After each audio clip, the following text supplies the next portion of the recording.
Hello and welcome to the program. I am Deji Badimasi. The APC, that's the Ruling All Progressives Congress, is in some kind of big trouble. And the truth is that there is a chance that the party may not field any candidate at all in the coming general elections. And this is because the opposition People's Democratic Party has actually filed a suit now challenging the legal status of the process that produced the current leadership of the party's National Working Committee led by Senator Abdullahi Adamu.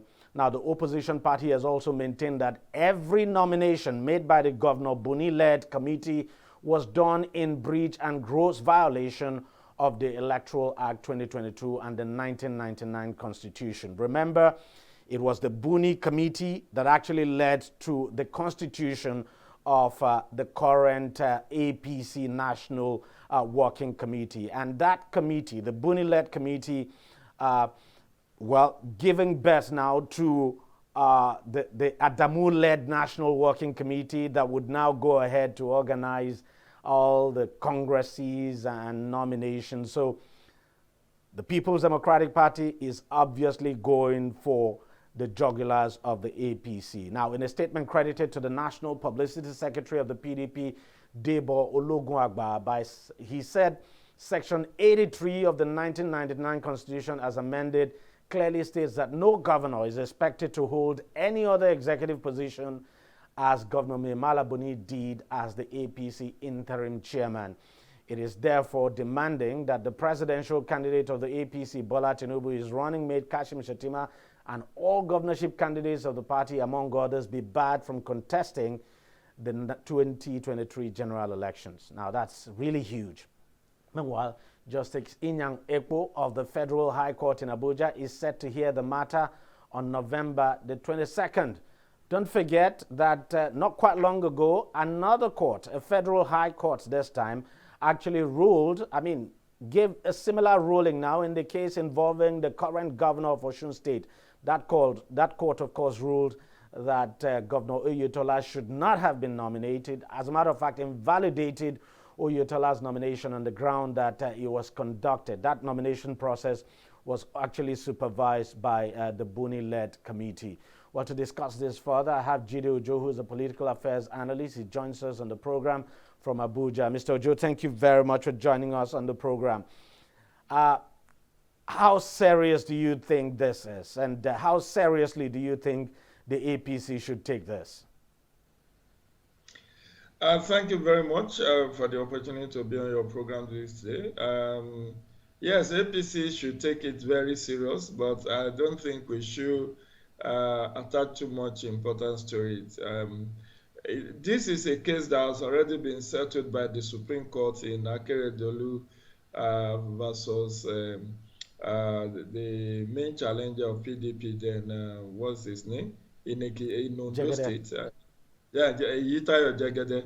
You recall that, Supreme Court said, look, Yitayo Jagede was seeking the nullification of the election of Akeredolu on the ground that the nomination was made by a caretaker committee led by Memala Buni.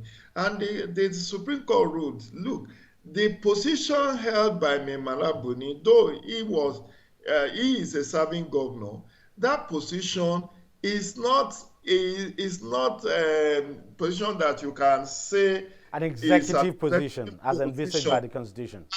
As envisaged by Section 83. And because it wasn't drawing salary, it's just like when you set up a campaign committee made up of governors and you assign them, please make sure that our candidate win in the forthcoming election in a particular state. And you now say, oh, because they are serving governor, they should not have held any position, whether chairman of campaign committee of their party. Look, the party sponsored the nomination of these people. And the party has every right to also assign them any other position, any other responsibility rather.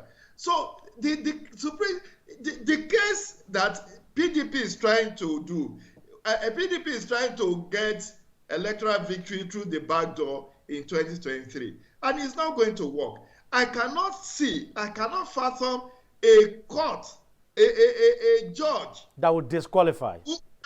that would disqualify all the nominees of a ruling party less than 120 days to a general election. No, if you don't want the country to burn, they just have to find a very quick way to resolve this issue. And let me call your attention to the abuse of judiciary by the political class. Recall that a federal high court, or was it state high court, that nullified the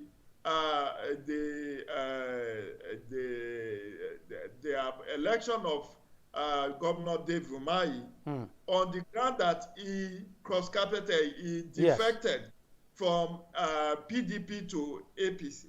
But just a few days ago, the Court of Appeal has now ruled that the Constitution has no provision to sanction any governor that decides to defect from the party that brought it to power to another party. But a federal high court or a high court gave that decision that the governor should vacate his seat.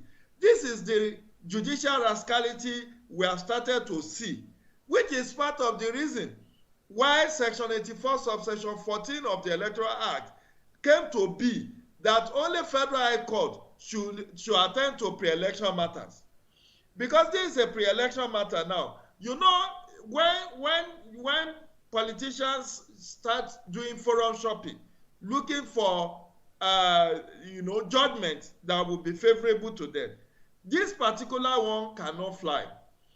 Thank God Justice Ian Elko has fixed November 20. But let's not also forget, I mean, that a federal high court judge had made a similar ruling, and I did allude to that in my intro. You would remember Justice Nwite actually gave a similar ruling now in the case of the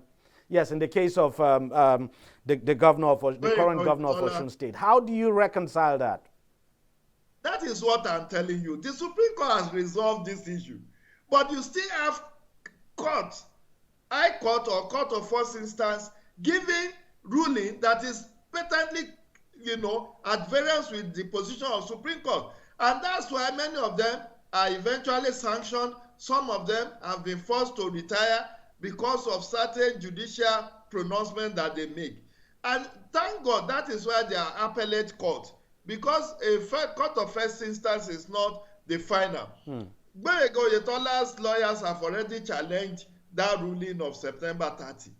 That, Gbéyèga Oyetola was serving his party as member of the Buni-led caretaker committee.